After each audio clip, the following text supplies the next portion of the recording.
mais um pouquinho sobre direitos humanos, a Constituição Brasileira de 1988 e a proteção de direitos humanos. A Constituição Federal Brasileira foi ortogada dia 5 de outubro de 1988, ou seja, foi entregue pela Assembleia Nacional Constituinte para todo o povo brasileiro e entrou em vigor nesta data, dia 5 de outubro de 1988, em cerimônia realizada em Brasília, Distrito Federal, e presidida pelo deputado federal Ulisses Guimarães, que foi também o presidente da Constituinte. A Constituição Federal de 1988 foi a primeira a ser aprovada no Brasil, após o encerramento da ditadura militar, que vigorou de 1964 a 1985. Foi um período de ausência completa, gente, de respeito aos direitos dos cidadãos, que ficaram impedidos de manifestar livremente as suas opiniões, de se associar livremente a partidos ou organizações contrárias ao governo militar, de se reunir para discutir assuntos políticos e até de invocar direitos como habeas corpus, que é um instrumento jurídico para obter liberdade quando a prisão foi ilegal. Durante quase todo o período do regime de ditadura militar, vigorou o ato institucional número 5, aprovado em 13 de dezembro de 1968, e muito conhecido pela sigla AL-5. Esse ato institucional federal, que tinha validade em todo o Brasil, determinava a suspensão de muitos direitos. Quais direitos, hein? No artigo 5º do ato institucional número 5, de 13 de dezembro de 1968, transcrito a seguir. Artigo 5º. A suspensão dos direitos políticos com base neste ato 5º importa simultaneamente em: primeiro, cessão de privilégio de foro por prerrogativa de função. Segundo, suspensão do direito de votar e de ser votado nas eleições sindicais. Terceiro, proibição de atividades ou manifestação sobre assuntos de natureza política. Quarto, aplicação, quando necessária, das seguintes medidas de segurança: a. liberdade vigiada. B. proibição de frequentar determinados lugares. C. domicílio determinado. Primeiro, o ato de decretar a suspensão dos direitos políticos poderá fixar restrições ou proibições relativamente ao exercício de qualquer outros direitos públicos ou privado. Brasil, 1968. No artigo 5º, tratava de expressa previsão de suspensão de direitos políticos dos cidadãos, ou seja, de supressão de direitos que naquele momento eram contemplados na Constituição Federal do Brasil, lei máxima, cuja primazia no ordenamento jurídico era incontestável e que, no entanto, estava sendo colocada em plano secundário para que as determinações do governo militar, por meio da L5, fossem mais importantes. Além da total inversão de supremacia da lei, estava sendo contrariada a liberdade dos cidadãos de circular por aí, frequentar lugares que os cidadãos desejassem ir, de escolher o domicílio em que eles quisessem residir, participar da vida política do Brasil com liberdade de expressão, entre outros. Como se pode perceber, os direitos civis e políticos foram fortemente agredidos por esse ato institucional. O artigo 6º da L-5 também é bastante interessante para a gente analisar. Quer ver? No artigo 6º, ficam suspensas garantias constitucionais ou legais de vitaliciedade, inamovibilidade e estabilidade. Palavras difíceis. Vitaliciedade, inamovibilidade e estabilidade.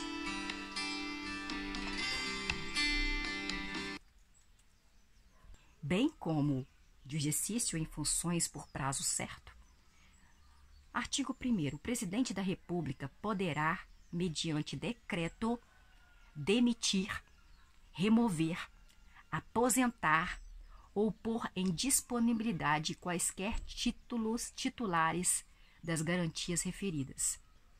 Nesse artigo, assim como empregado nas autarquias, empresas públicas ou sociedades de economia mista,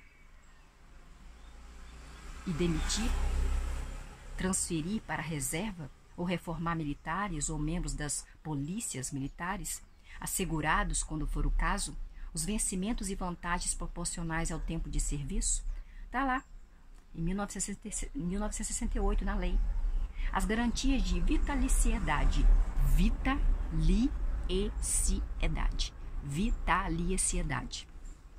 a inamovibilidade e estabilidade são tradicionalmente o ordenamento jurídico brasileiro atribuídas aos magistrados para que eles tenham ampla segurança e liberdade para proferir suas decisões. De fato, qual magistrado se sentirá realmente livre e seguro para proferir uma decisão contra interesses de grupos políticos ou grupos econômicos se estiver ameaçado de ter sua estabilidade profissional atingida?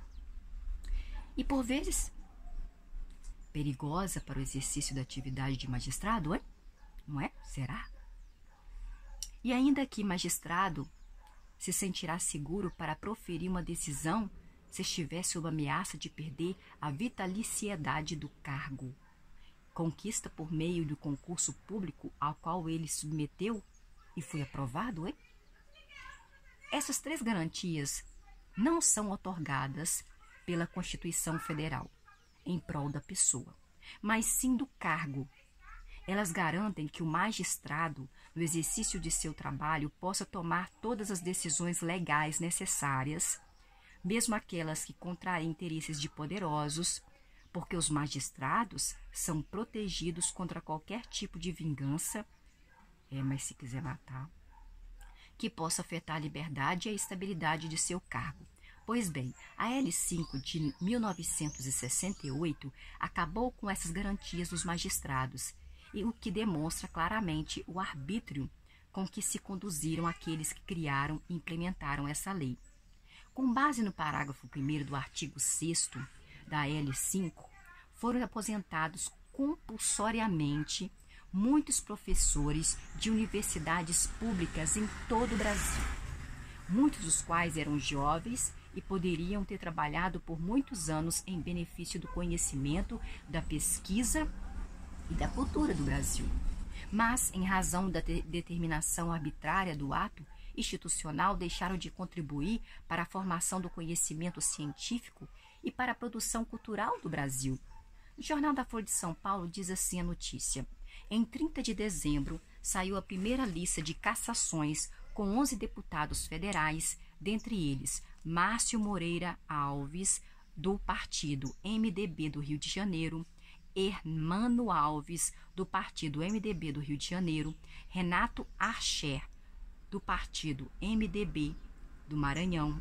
A segunda lista, de 19 de janeiro de 1969, incluiu 2 senadores, Arão Steinbrück e João Abraão, 35 deputados federais, 3 ministros do STF, Supremo Tribunal Federal, Hermes Lima, Vitor Nunes Leal, Evandro Lins e Silva, e um ministro do STM, do Superior Tribunal Militar, Peri Constant Belivacqua, que, segundo escreveu a porta-voz de Costa e Silva, Carlos Chagas era acusado de dar habeas corpus demais para as pessoas.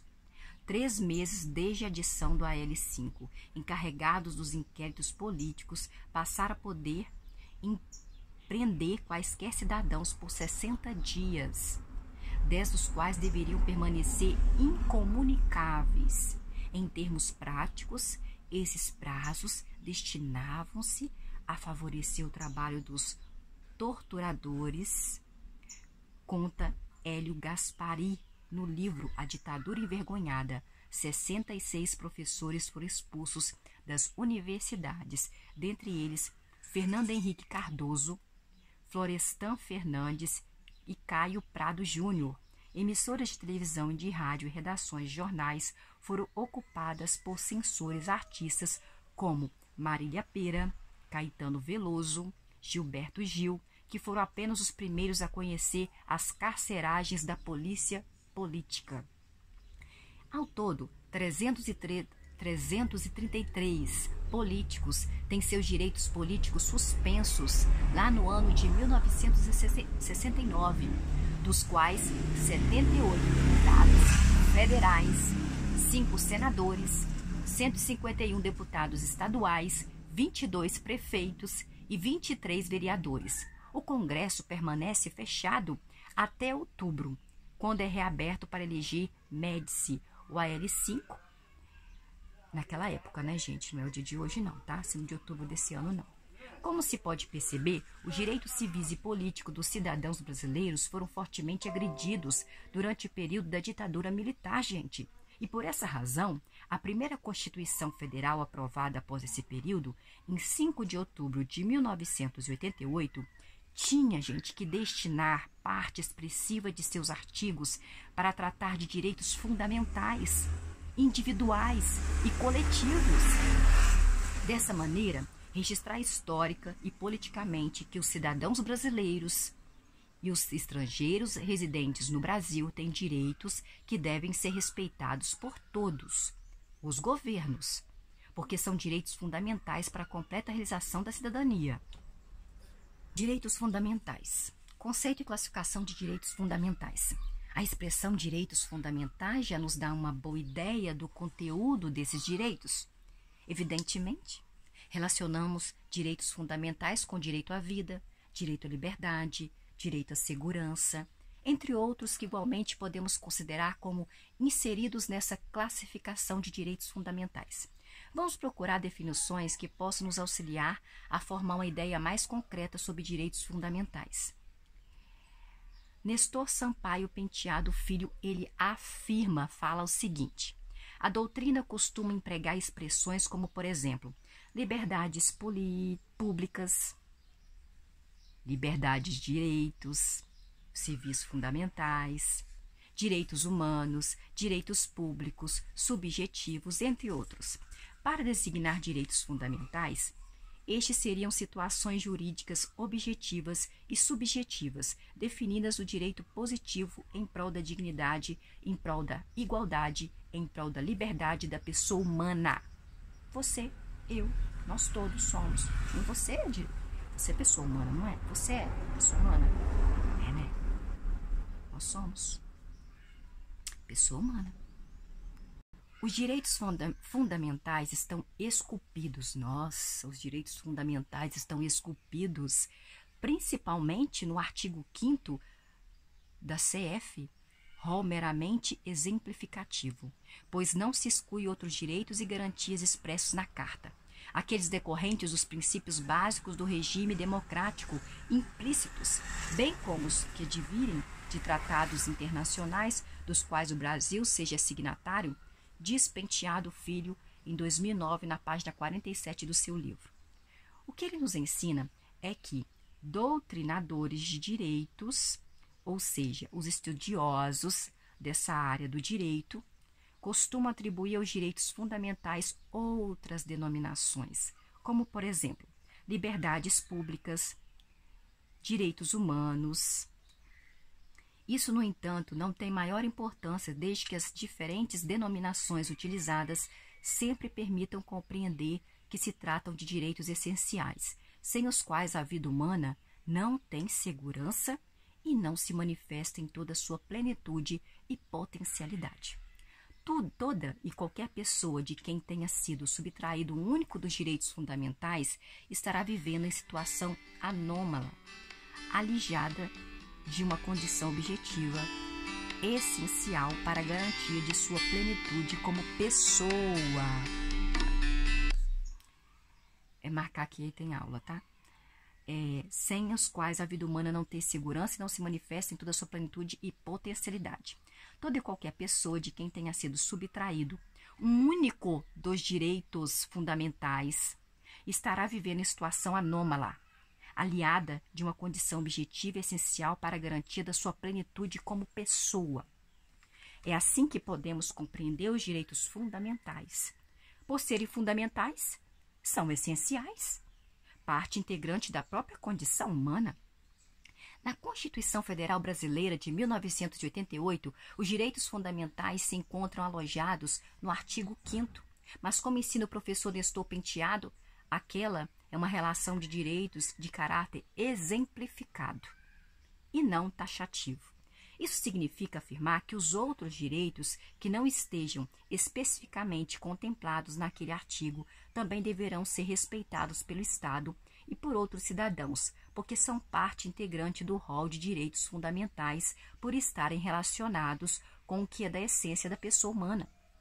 Ou, em outras palavras, necessário para que a pessoa humana viva com toda a plenitude de sua liberdade. Assim, por exemplo, o artigo 5º não precisa especificar que uma pessoa de orientação homossexual tem direito de se manifestar livremente em sua opção, sem que seja necessário que o artigo contemple especificamente essa situação. Os estudiosos também se preocupam em classificar os direitos fundamentais, como faz o professor Alexandre de Moraes. A Constituição Federal de 1988 trouxe seu título 2º Direitos e Garantias Fundamentais, subdividindo-os em 5 capítulos: direitos individuais e direitos coletivos, direitos sociais, nacionalidade, direitos políticos e partidos políticos. Assim, a classificação adotada pelo legislador constituinte estabeleceu 5 espécies ao gênero direitos e garantias individuais. Assim, a classificação adotada pelo legislador constituinte estabeleceu 5 espécies ao gênero direito e garantias individuais. Direitos individuais e coletivos correspondem aos direitos diretamente ligados ao conceito de pessoa humana e de sua própria personalidade, como, por exemplo, a vida, a dignidade, a honra, a liberdade. Basicamente, a Constituição de 1988 os prevê no artigo 5º. Direitos sociais caracterizam-se como verdadeiras liberdades positivas de observância obrigatória em um Estado social de direito, tendo por finalidade a melhoria das condições de vida aos hipossuficientes, visando a concretização da igualdade social, que é mentira isso aqui, que configura um dos fundamentos de nosso Estado democrático, conforme preleciona o artigo 1º. A Constituição Federal consagra os direitos sociais a partir do artigo 6º. Direitos de nacionalidade. Nacionalidade é vínculo jurídico-político que liga o indivíduo a um certo e determinado Estado, fazendo esse indivíduo um componente do povo, um componente da dimensão pessoal desse Estado que ele vive, capacitando ele a exigir sua proteção e sujeitando-o ao cumprimento de deveres impostos daquele Estado. Direitos políticos, conjunto de regras que disciplina a forma de atuação da soberania popular. Direitos relacionados à existência, organização e participação em partidos políticos. A Constituição Federal regulamentou os partidos políticos como instrumentos necessários e importantes para a preservação do Estado democrático de direito, assegurando-lhes autonomia e plena liberdade de atuação para concretizar o sistema representativo, diz aí Alexandre de Moraes no seu livro que ele escreveu em 2003, na página 43. Neste momento, são muito relevantes para o nosso estudo e compreensão sobre direitos fundamentais, aqueles que são inseridos na classificação de direitos individuais e direitos coletivos e direitos sociais. Direitos individuais e coletivos. O artigo 5º da Constituição Federal Brasileira de 1988 está alocado no título 2º, denominado dos Direitos e Garantias Fundamentais, e dá início ao capítulo 1º, denominado dos Direitos e Deveres Individuais e Coletivos, em seu início também chamado de caput pelos estudiosos de direito. O artigo determina que, artigo 5º, todos são iguais perante a lei, sem distinção de qualquer natureza, garantindo-se aos brasileiros e aos estrangeiros residentes no Brasil a inalienabilidade do direito à vida, do direito à liberdade, do direito à igualdade, do direito à segurança e à propriedade, nos termos seguintes. Brasil, 1988. Aqui, assim, no Brasil, todos são iguais perante a lei, independente de qualquer característica que possamos possuir, seja de cor, seja de raça, seja de orientação de gênero, estado civil, profissão ou qualquer outra distinção que possamos imaginar, independente de qualquer situação em que estejamos vivendo. Somos todos iguais perante a lei e, em consequência, temos todos os direitos à vida, temos direito à liberdade, temos direito à igualdade, à segurança, à propriedade, elementos essenciais para que possamos viver com dignidade. Mentira, né, gente? Você sabe que isso é mentira, que nós não temos direito a nada disso. A gente tem direito, mas eles não dão, né? Após a expressão nos termos seguintes, o artigo 5º fornece um rol de 78 incisos, representados na lei sempre por números romanos, referentes a direitos que deverão ser respeitados para todos os brasileiros e estrangeiros residentes no Brasil, além das pessoas que, por qualquer motivo, turismo ou trabalho, por exemplo, estiverem aqui no Brasil por tempo determinado. O número é muito significativo. 78 incisos, gente, representando direitos de todos nós. Que direitos, gente? Faça um exercício simples de curiosidade acadêmica. Relacione 10 direitos que você acredita que estão entre os 78 incisos do artigo 5º da Constituição Federal e, em seguida, consulte os incisos um a um para verificar se os direitos que você relacionou se encontram efetivamente contemplados no artigo. Na minha vida, não. Vamos analisar alguns direitos contemplados nos incisos do artigo 5º, Brasil, 1988. Vejamos, por exemplo, os 10 primeiros. Homens e mulheres são iguais em direitos e obrigações, nos termos dessa Constituição. Nós não estamos vendo isso, não.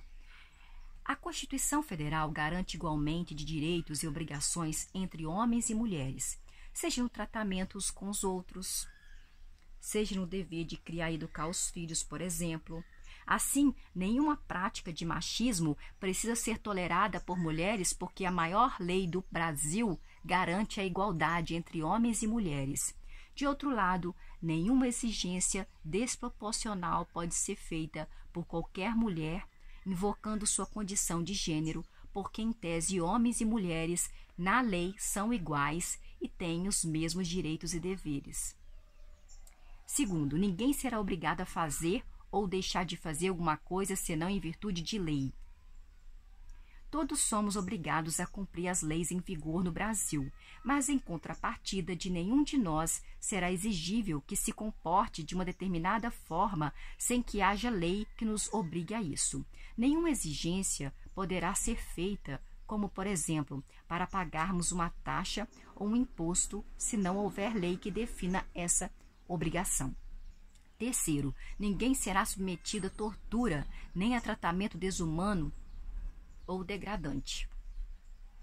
Nenhum crime praticado por alguém, por pior que esse crime tenha sido, justifica a prática de tortura daquela pessoa ou de tratamento desumano ou degradante, porque se isso fosse autorizado, todos nós estaríamos nos equivalendo àquele que praticou o crime.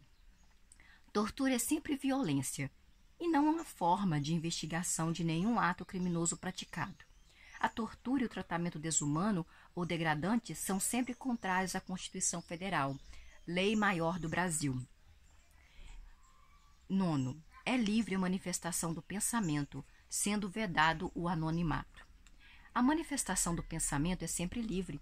Todos nós brasileiros e estrangeiros residentes no Brasil podemos manifestar livremente nossa opinião sobre o que desejarmos. E não podemos ser censurados, somos censurados sim.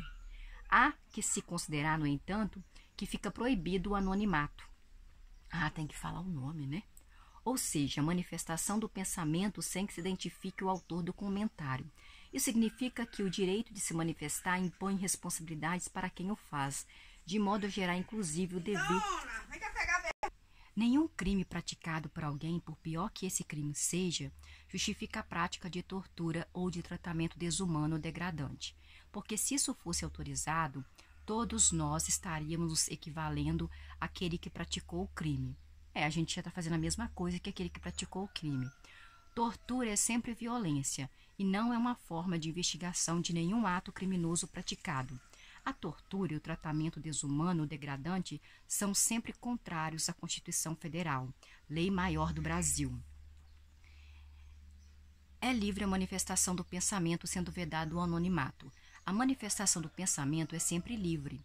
Todos nós, brasileiros e estrangeiros residentes no Brasil, podemos manifestar livremente nossa opinião sobre o que desejarmos e não podemos ser censurados.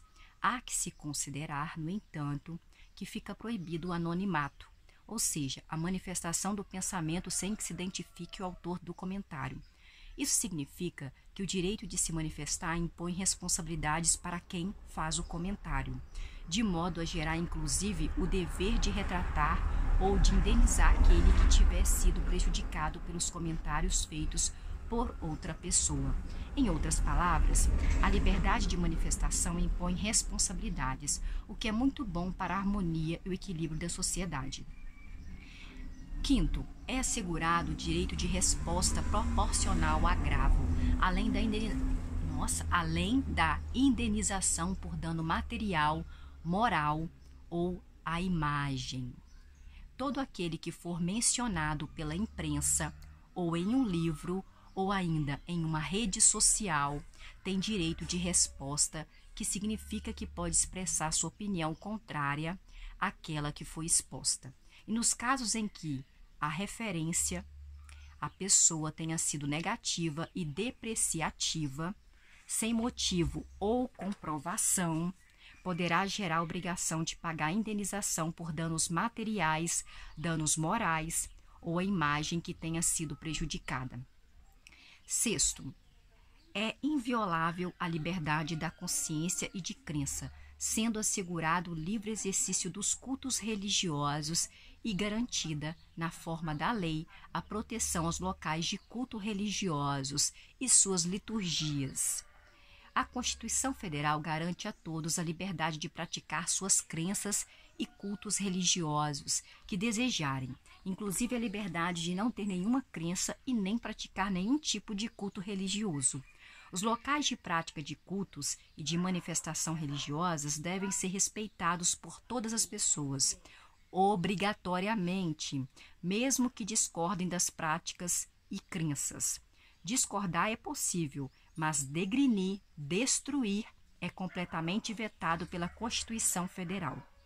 Sétima, é assegurada, nos termos da lei, a proteção de assistência religiosa nas entidades civis e militares de internação coletiva.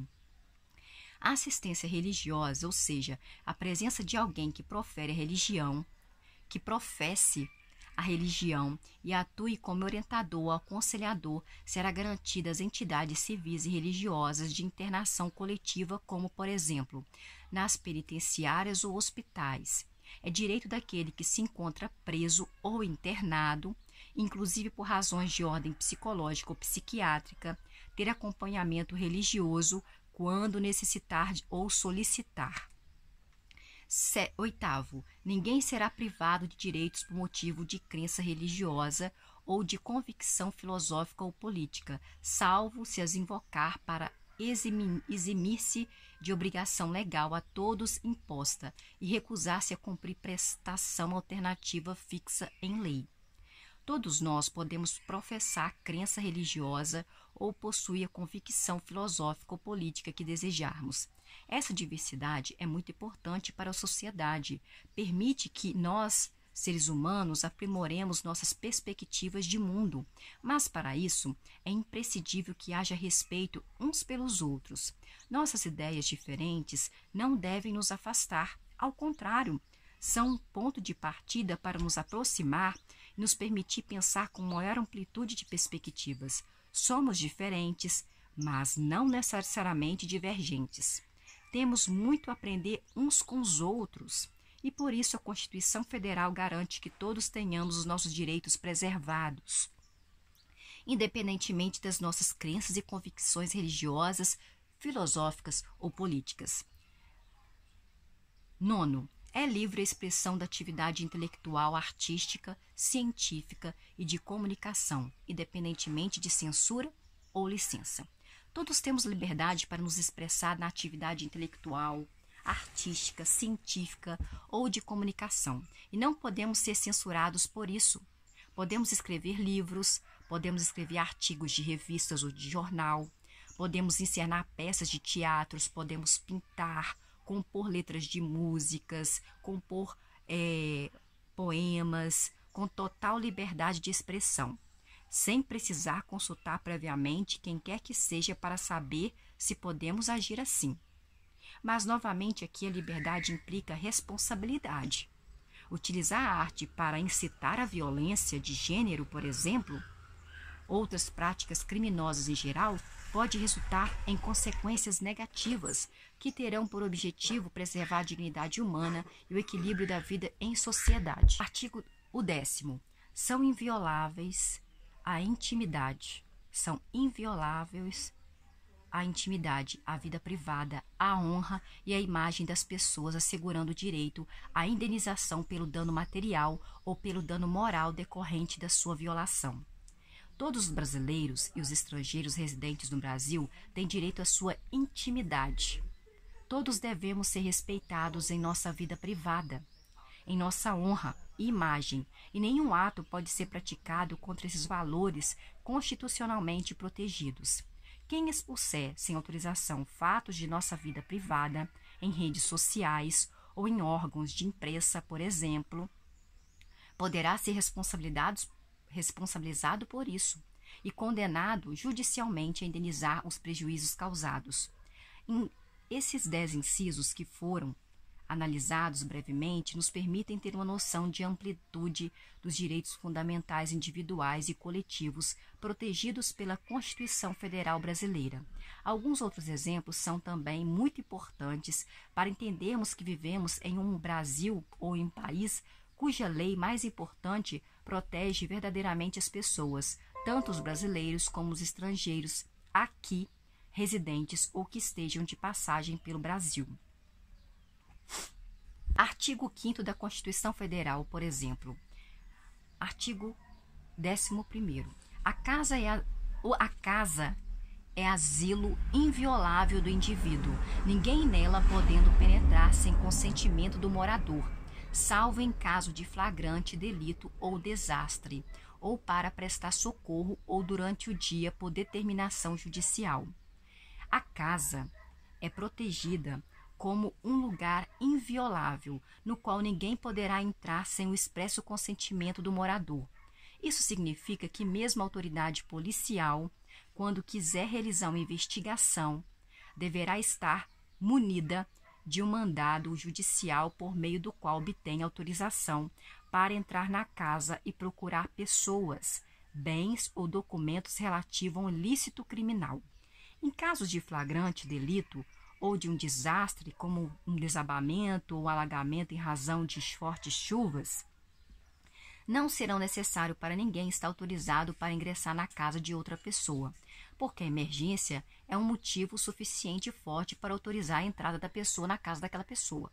Mas, as situações normais do cotidiano, é preciso que o morador da casa autorize ou que o agente do Estado que precisa entrar naquela casa de outra pessoa esteja autorizado judicialmente por um juiz que analisou as razões que ele quer entrar lá dentro e entendeu que a determinação constitucional pode ser relativizada naquele caso.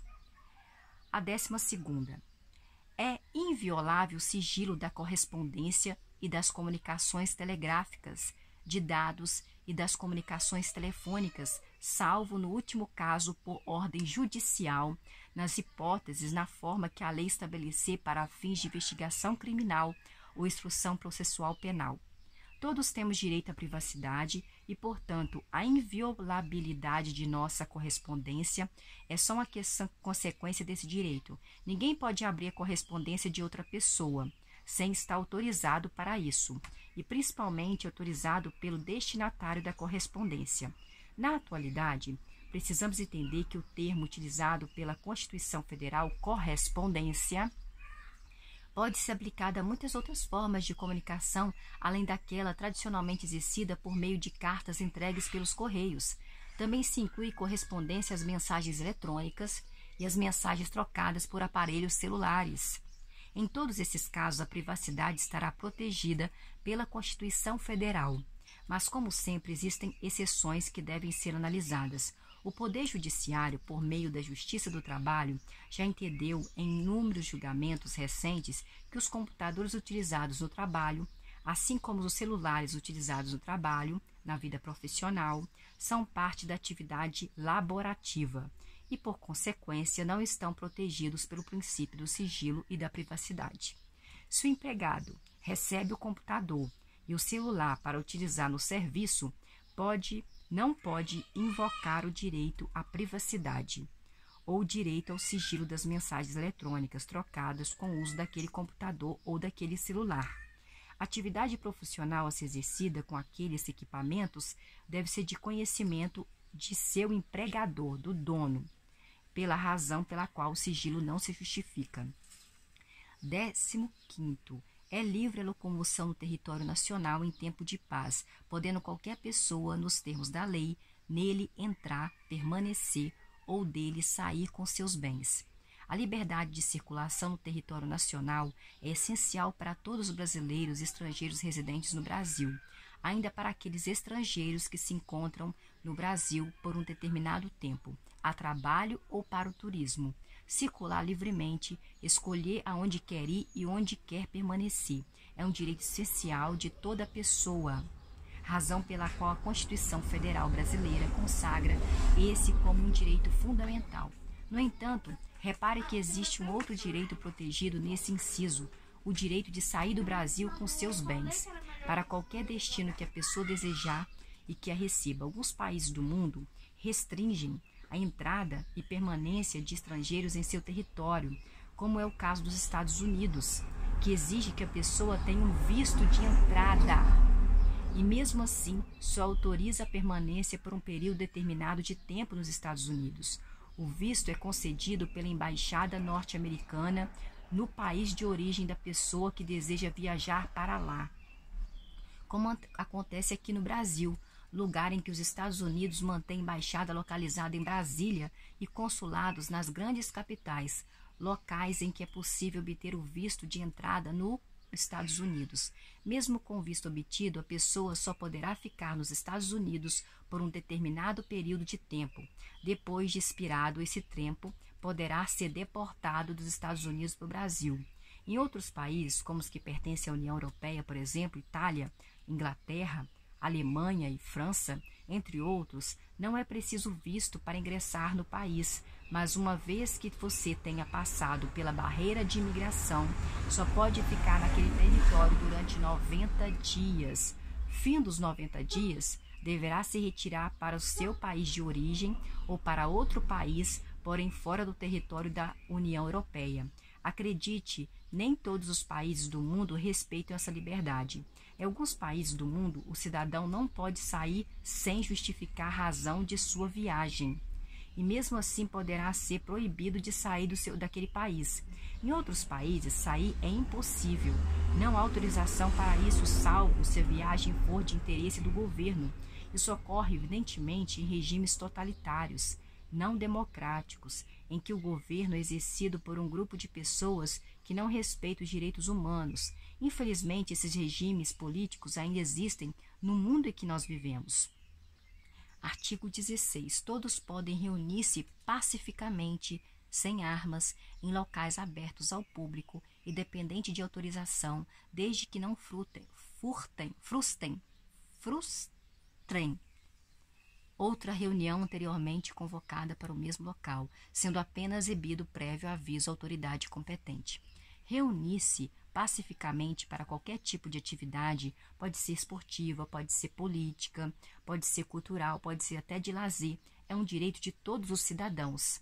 em especial em lugares abertos como praças, parques públicos, áreas de lazer, quadras esportivas, entre outros, que são lugares próprios para que a população se organize em reuniões de qualquer motivação, que não seja ilícita ou criminosa. Existem, claro, regras para que isso aconteça. Em primeiro lugar, é preciso que a reunião seja pacífica e que os principais participantes não estejam armados, salvo aqueles que podem andar armados em conformidade com o que determina a lei. Também é preciso que a reunião seja marcada para um local em que não exista outra reunião marcada naquele mesmo lugar, justamente para evitar conflito entre grupos, que por vezes partilham de ideias diferentes. Para garantir a organização e a ordem da sociedade, é imprescindível que a reunião seja noticiada à autoridade competente para ser solicitada autorização para isso. Imagine que o sindicato dos professores pretende realizar uma assembleia para discussão de greve caso não haja aumento de salário. Na cidade de São Paulo, por exemplo, uma reunião dessa natureza reúne milhares de pessoas. Sim, milhares de pessoas em São Paulo, que é muito grande lá. E pode impactar o trânsito de forma negativa, provocando congestionamentos no trânsito de várias horas e muito atraso no sistema de transporte público. Ora, o direito de algumas pessoas de se manifestar não pode ser mais importante que o direito de outras pessoas chegarem aos seus compromissos de trabalho ou particulares. Como explicar para a mãe de um filho doente que ela não pode chegar ao hospital porque há uma passeata de professores insatisfeitos com os salários deles? Para garantir esse equilíbrio fundamental para as atividades da sociedade, é preciso que as autoridades sejam avisadas previamente e autorizem a realização do evento ou sugiram que seja realizado em outro local em que o impacto para a população será melhor. Nós fomos aí da página 1 até a página 12. Na página 1 até a página 12 aí dos direitos humanos.